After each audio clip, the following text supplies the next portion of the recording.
Hello, मेरा नाम है संचित। आप देख रहे हैं टेक बार और आज आप लोगों से मैं बात करने वाला हूँ ROG Phone 2 और OnePlus 7T के बारे में। इन दोनों के बीच में कंपैरिजन करेंगे और मैं बता देता हूँ दोनों फ़ोन का एक एक अपडेट आ चुका है और तब मैं कंपैरिजन बना रहा हूँ जिससे आप लोग को समझ में आए कि लॉन्ग टर्म में दोनों फ़ोन कैसे चलेंगे और अपडेट के बाद एक्चुअल में सीरियस चेंजेस देखने को मिले हैं दोनों फ़ोन के अंदर। एक और बात मैं आप लोग को बता देता हूँ कि मैंने दोनों फ़ोन को बहुत दिन तक यूज़ किया है, ऐसा नहीं है कि बिना यूज़ करे बता रहा हूँ, बिल्कुल रियल वर्ल्ड एग्जाम्पल के साथ आप लोग को मैं बताने वाला हूँ। स्टार्ट करते हैं डिज़ाइन से। अगर मैं आप लोगों को बात करूँ OnePlus 7T के बारे में तो मेरे हिसाब से ना यहाँ पर OnePlus ने हल्की सी चीप फीलिंग दे दी है। अगर मैं इसके मटेरियल के बारे में बात करूँ बैक साइड के तो एक ग्लास है, वैसे देखने में पूरा प्लास्टिक लगता है क्योंकि है ना ये ग्लॉसी फिनिश के साथ है ना ये मैट फिनिश के साथ है, इन दोनों का बिल्कुल मिक्सचर से बनाने की कोशिश करी है। और ऊपर से सर्कुलर कैमरा ना हमने ज़्यादातर सस्ते फ़ोनों में देखा है, जितने भी चीप फ़ोन है, बजट फ़ोन है। तो मेरे हिसाब से OnePlus की चॉइस थोड़ी सी गलत हो गई है डिज़ाइन के लुक्स के मामले में, सिर्फ लुक्स के मामले में। तो मेरे हिसाब से अगर वहीं पर बात करूँ मैं ROG Phone 2 के बारे में तो ये ज़्यादा प्रीमियम, ज़्यादा फ्लैगशिप फ़ोन फील होता है। अगर आप कैमरा कटआउट देखोगे कितना ज़्यादा कूल लग रहा है, ऊपर से फ्लैश लाइट उसके साथ में कितना अच्छा एलिमेंट है, ROG का लोगो देखोगे कितना ये RGB इसके अंदर हमें देखने को मिल जाता है, अलग अलग कलर आते हैं, ऊपर से हीट सिंक का कटआउट देखो, ये ज़्यादा प्रोफेशनल और ज़्यादा किलर फ़ोन लगता है लुक्स के मामले में मेरे अकॉर्डिंग। और OnePlus में एक फंक्शनैलिटी है अलर्ट स्लाइडर नाम से, जो कि OnePlus की शान मानी जाती है। इसके अंदर 3 प्रोफाइल हमें देखने को मिलती है। सबसे ऊपर हमें नॉर्मल मोड देखने को मिल जाता है, सबसे नीचे साइलेंट है। अगर आप एकदम से अपने फ़ोन को साइलेंट करना चाहते हो तो आप कर सकते हो।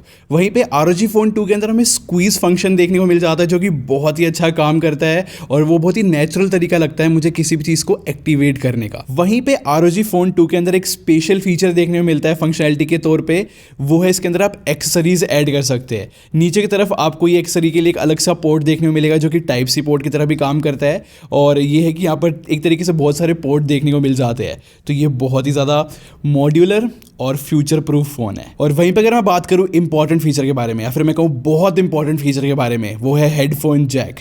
OnePlus 7T में नहीं देखने को मिलता, वहीं पे ROG Phone 2 में देखने को मिल जाता है और इसका आउटपुट बहुत ही अच्छा आता है। डुअल सिम के बारे में बात करूँ तो हमें दोनों फ़ोन में ऑप्शन देखने को मिल जाता है, बट आप स्टोरेज दोनों ही फ़ोन में एक्सपेंड नहीं कर सकते। इसके पीछे रीज़न होता है कि आप गलती से भी कोई स्लो स्पीड वाला मेमोरी कार्ड ना लगा दो, सस्ता मेमोरी कार्ड ना लगा दो, उससे परफॉर्मेंस में फ़र्क पड़ता है। और वहीं पर अगर मैं बात करूँ इन डिस्प्ले फिंगरप्रिंट स्कैनर के बारे में तो दोनों फ़ोन में एग्जैक्टली सेम देखने को मिलता है और सेम टाइम पे खुलता है। एक चीज़ जो बहुत इंपॉर्टेंट है आजकल फ्लैगशिप फ़ोन में वो है हैप्टिक मोटर। जो वाइब्रेशन फील होती है ना वो बहुत ही बेटर होती जा रही है। अगर आप कोई भी टैप करते हो, कीबोर्ड पे क्लिक्स करते हो, वो जो वाइब्रेशन आती है ना वो आजकल बहुत इंपॉर्टेंट हो गई है और दोनों फ़ोन में बहुत ही अच्छा हैप्टिक फीडबैक है। अगर मुझे किसी एक का पिक करना हो तो मैं हो सकता है OnePlus का ही करूँ। और वहीं पर अगर मैं बात करूँ अपने ओपिनियन के बारे में कि मुझे किसका डिज़ाइन ज़्यादा बेटर लगा, ज़्यादा फ्यूचर प्रूफ लगा, मुझे यार ROG Phone 2 की इंजीनियरिंग सोच हर एक चीज़ बहुत ही फ्यूचर प्रूफ लगी। हर एक चीज़ इस फ़ोन में बहुत ही अच्छी डाली हुई है, सोच समझ कर डाली हुई है। मैं यहाँ पर डिज़ाइन के मामले में विनर ROG Phone 2 को पिक करना चाहूँगा।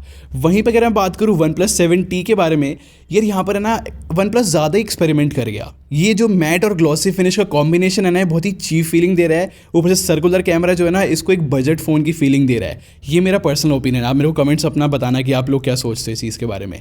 और मुझे पर्सनली ऐसा भी लगता है कि ROG Phone 2 के अंदर है ना एंटरटेनमेंट का पूरा ध्यान रखा है।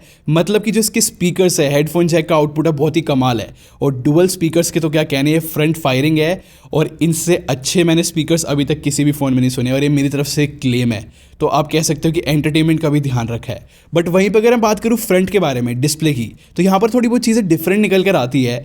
अगर मैं यहाँ पर ROG Phone 2 के बारे में बात करूँ तो यहाँ पर इसका रिफ्रेश रेट जो है मैक्सिमम 120 हर्ट्ज तक जाता है। ऊपर से ज़्यादा बड़ी डिस्प्ले है, बट इसके अंदर हेड और चिन हमें मोटा देखने को मिलता है क्योंकि यहाँ पर डुअल स्पीकर्स इन्होंने ज़्यादा इंपॉर्टेंट सोचा है गेमर्स के पर्सपेक्टिव से। वहीं पर अगर मैं बात करूँ OnePlus 7T के बारे में तो यहाँ पर डिस्प्ले में बेजल्स भी बहुत कम है, ऊपर की तरफ बहुत ही छोटी सी नॉच देखने को मिलती है और इसके अंदर हमें 90 हर्ट्ज का रिफ्रेश रेट देखने को मिल जाता है और दोनों में हमें OLED डिस्प्ले देखने को मिलती है। और वहीं पर अगर मैं डिस्प्ले फीचर्स के बारे में बात करता हूँ, मैं दोनों ही फ़ोन के अंदर डार्क मोड जो कि पूरी UI डार्क हो जाती है और ऑलवेज ऑन डिस्प्ले देखने को मिल जाती है। बट यहाँ पर पता है एक एडवांटेज क्या है ROG Phone 2 के अंदर कि यहाँ पर हमें LED नोटिफिकेशन लाइट देखने को मिल जाती है। तो मेरी नज़रों में मतलब फंक्शनैलिटी के मामले में ROG Phone 2 फिर से विनर निकल कर आता है। आप लोग को बिल्कुल ऑनेस्टली बताऊंगा कि OnePlus 7 की जो ब्राइटनेस है वो थोड़ी सी बेटर है ROG Phone 2 के मुकाबले, बिल्कुल थोड़ी सी। अगर आप कुछ भी धूप में कंटेंट देखते हो तो वो क्लियर दिखता है, बट जो ROG Phone 2 की स्पेसिफिकेशन है डिस्प्ले की, उसका कोई मैच नहीं कर सकता OnePlus। जैसे कि अगर मैं बात करूँ इसके 10 बिट HDR की, बहुत ही अच्छा फंक्शन है।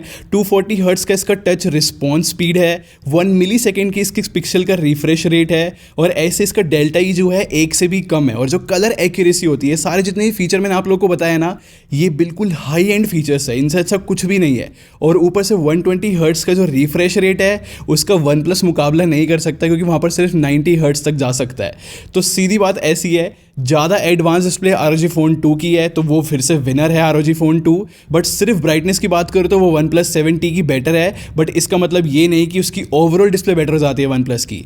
मेरे अकॉर्डिंग स्पेसिफिकेशंस और जो एडवांस डिस्प्ले है वो ROG Phone 2 में ही देखने को मिलती है, तो फिर से ROG Phone 2 ही विनर है। और अब बात करते हैं फ़ोन के कैमरे के बारे में, और यहाँ पर आप लोग को बिल्कुल क्लियरली बता देता हूँ कि मेगापिक्सल से अब कोई फर्क नहीं पड़ता। सॉफ्टवेयर बहुत ही इंपॉर्टेंट चीज़ हो गई है। जो इमेज प्रोसेसिंग होती है, फोटो खींचने के बाद जो प्रोसेसिंग होती है फोटो की, वो कौन से फ़ोन की अच्छी है, अब वो ज़्यादा इंपॉर्टेंट चीज़ हो गई है। अगर मैं आप लोगों से इनके कैमरा सैंपल के बारे में बात करूं तो उससे पहले मैं बस मैं ये कहना चाहूँगा, नंबर ऑफ कैमरा ज़्यादा होना बेटर है, जो कि हमें OnePlus 7T में देखने को मिल जाते हैं, जो कि यहाँ पर 3 कैमरे हैं, और वहीं पे ROG Phone 2 के अंदर हमें 2 कैमरे देखने को मिल जाते हैं। यहाँ पर OnePlus के अंदर एक एक्स्ट्रा है, वो है टेलीफोटो, जो कि कभी कभी काम आता है, हल्का सा ऑप्टिकल जूम आपको करना हो 2x का तो। और अब कैमरा सैंपल मैं आप लोग को दिखाता हूँ। सबसे पहली फोटो ये देखो, ये एक फूड फोटोग्राफी है जिसका मुझे बहुत शौक है, और यहाँ पर OnePlus ने वाइट बैलेंस बहुत ही गलत लिया है। अगर आप चीज़ का कलर देखते हो तो बहुत ही येलोइश बना दिया उसने, जो कि बिल्कुल भी ट्रू कलर नहीं है। और वहीं पे ROG ने बिल्कुल परफेक्ट कलर पिक किया है। और ना OnePlus की एक और गलत आदत है कि वो फोटो को बहुत ज़्यादा ब्राइट बना देता है, जिसकी वजह से डिटेल भी थोड़ी सी कम हो जाती है। तो यहाँ पर मेरे हिसाब से जो अच्छी फोटो है वो ROG Phone 2 ने कैप्चर करी है। एक और बार मैं आप लोग को दिखाता हूँ फूड फोटोग्राफी, और यहाँ पर भी OnePlus ने सेम चीज़ करी है। यहाँ पर इसने बहुत ज़्यादा ब्राइट फोटो बना दी है, और इसकी वजह से ना बहुत सारी डिटेल मिस हो गई है। तो ये चीज़ मैं कह रहा था।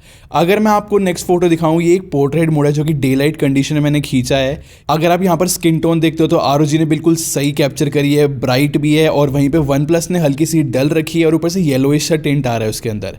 और वहीं पर अगर मैं बैकग्राउंड ब्लर की बात करूँ तो ROG फ़ोन के अंदर आप बैकग्राउंड ब्लर को कम ज़्यादा भी कर सकते हो, और मेरे अकॉर्डिंग ब्लर के मामले में भी ROG Phone 2 ही बेटर है। और वहीं पे अगर मैं बात करूं यहाँ पर डायनेमिक रेंज की, तो एक बार यार बैकग्राउंड में ना घर और आसमान की तरफ देखो, आपको ROG Phone 2 के अंदर ना हल्का सा ब्लू शेड भी देखने को मिलेगा, और घर के ऊपर भी अच्छी डिटेल देखने को मिलेगी। तो पोर्ट्रेट मोड के अंदर भी डायनेमिक रेंज ROG Phone 2 की बेटर है। वहीं पे OnePlus ने पूरा बैकग्राउंड ही पूरा वाइट कर दिया है, जो कि ऑब्वियसली डायनेमिक रेंज कम दिखाता है। बट वहीं पर अगर मैं आर्टिफिशियल लाइटिंग कंडीशन के अंदर आपको पोर्ट्रेट मोड दिखाऊं दोनों फोन का, तो यहाँ पर दोनों चीज़ें शिफ्ट हो जाती है, डिफरेंट रिजल्ट आते हैं। यहाँ पर मेरे अकॉर्डिंग OnePlus ने बेटर परफॉर्म किया है। इसके पीछे रीज़न है क्योंकि OnePlus ने शेडोज बहुत अच्छी रखी है, थोड़ी सी अप रखी है, जिसकी वजह से डिटेल भी थोड़ी ज़्यादा दिख रही है, और स्किन टोन भी सरप्राइजिंगली OnePlus ने बेटर कैप्चर करी है। वहीं पे ROG ने बहुत ही पंची कलर्स कर दिए, जिसकी वजह से थोड़ी सी डार्क सा शेड आ रहा है। बट वहीं पे अगर मैं बैकग्राउंड ब्लर के बारे में बात करूँ तो मेरे अकॉर्डिंग वो ROG में बेटर है। वहीं पे OnePlus में ना थोड़े से बैकग्राउंड ब्लर कम ही रहता है, मेरे को नहीं पता क्यों। और अगर मैं आप लोग को नाइट मोड से फोटो दिखाऊं तो यहाँ पर इतने सेम रिजल्ट आया है कि मुझे किसी में भी कोई कमी नहीं लगी। मुझे एग्जैक्टली सेम रिजल्ट लगे हैं नाइट मोड के, वही डिटेल देखने को मिल रही है, वाइट बैलेंस भी बिल्कुल परफेक्ट कैप्चर किया है। बस बैकग्राउंड में हल्का सा डिफरेंस देखने को मिल रहा है, बट उसको आप इग्नोर कर सकते हो क्योंकि यहाँ पर मेन सब्जेक्ट गाड़ी था और उसका कलर भी बिल्कुल ठीक लिया, और वहाँ पर डिटेल भी है। तो आप यहाँ पर नाइट मोड में टाई समझ सकते हो। वहीं पर अगर मैं फ्रंट कैमरे के पोर्ट्रेट मोड के बारे में बात करूँ तो यहाँ पर फिर से ROG Phone 2 ने बेटर परफॉर्म किया है। बैकग्राउंड में ब्लर भी ज़्यादा अच्छा है, स्किन टोन भी बहुत अच्छी है। वहीं पे OnePlus ने हल्की सी ना शेकी सी फोटो लग रही है, या फिर थोड़ी सी शार्पनेस की कमी है, हल्की सी डल फोटो लग रही है वो। मैं यहाँ पर फिर से पोर्ट्रेट मोड के मामले में ROG Phone 2 को ही विनर बनाना चाहूँगा। और मुझे पर्सनली ऐसा लगता है कि भाई बंदा अगर फ़ोन लेता है तो वो पोर्ट्रेट मोड बहुत ज़्यादा यूज़ करता है, इसलिए मैंने ज़्यादा एग्जाम्पल इसी के दिखाया है। तो यहाँ पर क्लियरली पिक्चर क्वालिटी के मामले में ROG Phone 2 बेटर परफॉर्म करता है हर एक रिस्पेक्ट में। और अब बात कर लेते हैं परफॉर्मेंस के बारे में, और मेरे हिसाब से इस वीडियो का सबसे इंपॉर्टेंट पार्ट है, हमें दोनों फोन के अंदर स्नैपड्रैगन 855 प्लस चिपसेट देखने को मिल जाता है जो कि बेस्ट है आज के टाइम का। वहीं पे अगर हम बात करूँ स्टोरेज के स्पीड टेस्ट के बारे में तो यहाँ पर ROG Phone 2 विनर निकल कर आता है क्योंकि इसके स्टोरेज के स्पीड टेस्ट सच में बहुत अच्छी है। रीड स्पीड तो बहुत ज़्यादा है OnePlus के मुकाबले में, और इसी वजह से अगर आप कुछ भी खोलते हो ROG Phone 2 के अंदर, कोई भी हैवी गेम हो गई, कोई भी ऐप हो गई, वो ज़्यादा जल्दी खुल जाती है। वहीं पर अगर मैं बात करूँ रैम मैनेजमेंट के बारे में तो दोनों फ़ोन की बहुत ही अच्छी रैम मैनेजमेंट है।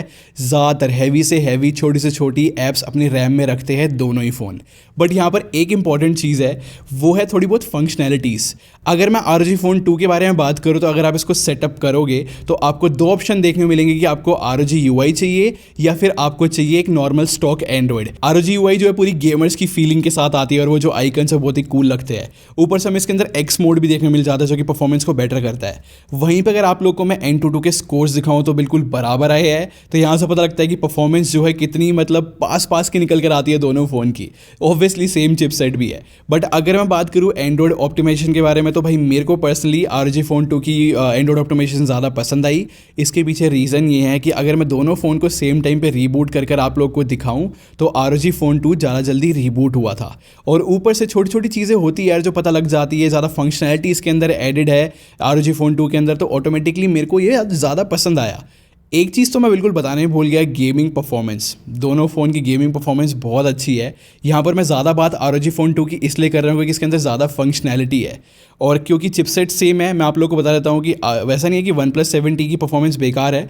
यहाँ पर इसके अंदर भी आप गेमिंग बहुत अच्छी कर सकते हैं, बट पता है ROG Phone 2 के अंदर कुछ फंक्शनैलिटी ऐसी है जो कि बिल्कुल क्रेजी है, जैसे कि एयर ट्रिगर्स। ऊपर दोनों कॉर्नर में आपको है ना इनविजिबल बटन देखने को मिलेंगे जिसको आप अपने अकॉर्डिंग मैप कर सकते हो। जैसे कि PUBG में राइट साइड में आप कह सकते हो कि गोली लगे, जैसे आप इसको प्रेस करते हो, और ये बहुत ही अच्छा काम करते हैं और ये बहुत सारी फंक्शनैलिटी को ऐड कर देते हैं। और ऐसे ही इतने सारे फीचर्स देखने को मिल जाते हैं ना, जैसे कि इसके आर्केड है इसके अंदर, और ऊपर से बहुत सारी गेमिंग के अलग अलग फीचर्स है, ऑप्टिमाइज़ करता है खासकर गेमिंग के लिए। तो यहाँ पर तो क्लियरली जो विनर है वो ROG Phone 2 है, क्योंकि इसका हीट सिंक भी सिर्फ हीट सिंक से ही गर्म होता है फ़ोन।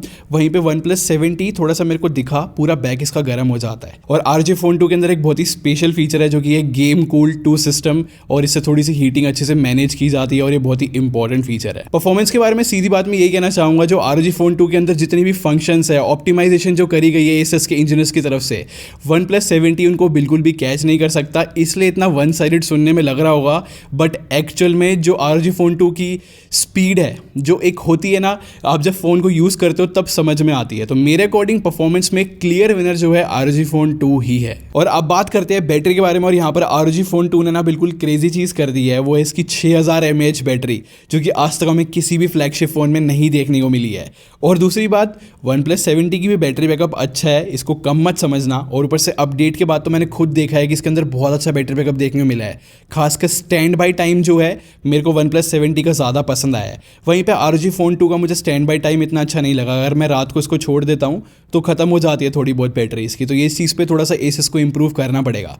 बट यार थोड़ा सा फेयर कंपैरिजन नहीं रहेगा, 6000 mAh बहुत ज़्यादा होती है। इसमें हमें पूरा 1.5 दिन का बैटरी बैकअप देखने को मिल जाता है ROG Phone 2 के अंदर। वहीं पे OnePlus 7T के अंदर आपको 1 दिन का बैटरी बैकअप देखने को मिलेगा। बट अगर मैं वहीं पे चार्जिंग स्पीड के बारे में बात करूँ तो OnePlus 7 थोड़ा जल्दी चार्ज हो जाता है, और वहीं पे इसकी भी चार्जिंग स्पीड ओके है, बट हाँ इसको फुल चार्ज होने में थोड़ा सा टाइम लग जाता है ROG Phone 2 को। बट यहाँ पर क्लियरली विनर जो है ROG Phone 2 ही है, क्योंकि इसकी कैपेसिटी ज़्यादा है, और ऊपर से 120 हर्ट्स में अगर आप यूज़ करते हो इसको तब भी इसकी बैटरी बैकअप ज़्यादा बेटर चलती है OnePlus के मुकाबले। तो मेरे अकॉर्डिंग तो ROG Phone 2 ही विनर है बैटरी के मामले में। और अब बात कर लेते हैं कंक्लूजन के बारे में कि आपको कौन सा फ़ोन पिक करना चाहिए। तो मुझे पर्सनली जो है ROG Phone 2 ज़्यादा पसंद आया, और वहीं पे OnePlus जो है थोड़ा सा डिफरेंट चला है इस बार। पूरा फ़ोन नहीं है, बहुत ही क्रेजी फ़ोन है, ये भी काफ़ी ज़्यादा अच्छा है। बट जो इसका कॉम्पिटिशन है ROG Phone 2, ये बहुत ज़्यादा फंक्शनैलिटीज़ के साथ आ गया, और मेरे हिसाब से OnePlus ने सोचा भी नहीं होगा कि एकदम से एक ऐसा फ़ोन आएगा जो कि इतना कुछ ऑफ़र कर देगा इतने कम प्राइस में। तो वैसे OnePlus ने भी बहुत ज़्यादा मेहनत करी है, मैं यहाँ पर किसी को भी बुरा नहीं बताना चाहूँगा। बट हाँ, मुझे ज़्यादा अच्छा ROG Phone 2 लगा। और यहाँ पर ये वीडियो ख़त्म हो जाती है। अगर आपको पसंद आई हो तो लाइक कर ज़रूर जाना, और सब्सक्राइब करके हमारी टैगिंग को ज्वाइन करना। हम लोग क्वालिटी भी रखते हैं। अगले मिलते हैं। Thanks for watching.